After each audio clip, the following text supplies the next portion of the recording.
સ્વાગત છે નવા બ્લોગમાં. અને આજે તો વરસાદ સવારથી ચાલુ છે. તો જો આખી રાત પડ્યો અને સવારથી ચાલુ છે. બહુ ધોધમાર વરસાદ ચાલુ છે આજે ત્રીજો દિવસ. આ જોઈ શકો છો, બિલકુલ જુઓ અને વિડીયો બ્લોગ લાઈક કરો, શેર કરો. હજુ વોટરફોલના બ્લોગ આવશે, જોવાનું ચૂકતા નહીં.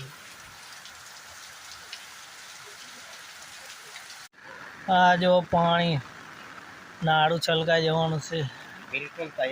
બિલકુલ તૈયારી ફૂલ પાણી હવે જંગલનું આવવાનું છે. અને અમે બધા જાત બનીને બેઠા છે. જો મારે આમ હસલ હોય તો હાલા